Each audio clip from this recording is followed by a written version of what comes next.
Abrimos a porro y... Armi Aventura y ahora la prueba. Alumna para abajo. ¿Qué pasa abajo? Si no se ve una mierda. No, pero es lo que hay. Pues sí, no, esto son unas ruinas antiguas. Sí, pues una ruina me imagino. Aquí. Mira, mira. Son ruinas, primo. Hacho, flipas. Estamos explorando tierras inexploradas, en verdad. ¿Y por qué no funcionan las farolas? Aquí no da la luz, mira, aquí no da la luz. ¿Y por qué no funcionan las farolas? ¿Me lo quieres decir? Y ahora me escuchan los hijos del profe. Que me escuchen a ti los hijos. ¡Coño! ¿Qué pasa? Un banco, tacho. ¡Un baúl! Es un sarcófago. Hacho, que os follen. De Ramsés esto. Hacho, escúchame, tú todo el día estás de guapo, Hacho, pues sabes que me he cagado. ¿Qué pedazo de difícil es? Baja la luz, tacho, que no se ve nada. Hacho, tío. Apunta a los pies. Aquí tenemos una foto y todo. Esto era...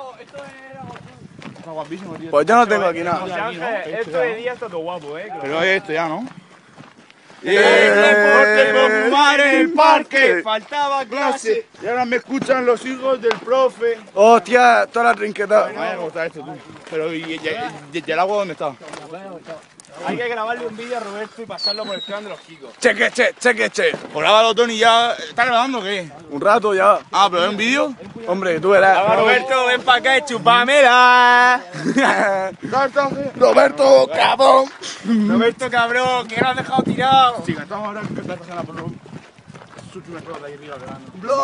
¡Viva la Juventus!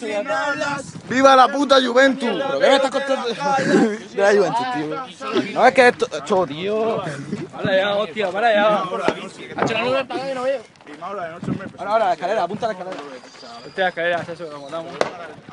Esto es el túnel, ¿no? 1, 2. Yo iba a andar para adelante, si yo iba a escalón, pues iba para varias escaleras. No explota, tío.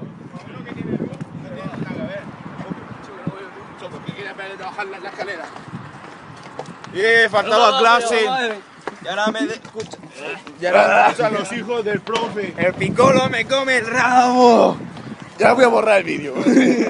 Dentro de un año, Alabao me va a escuchar a mí. O sea, su hijo, su hija. Eso sí. Conmigo,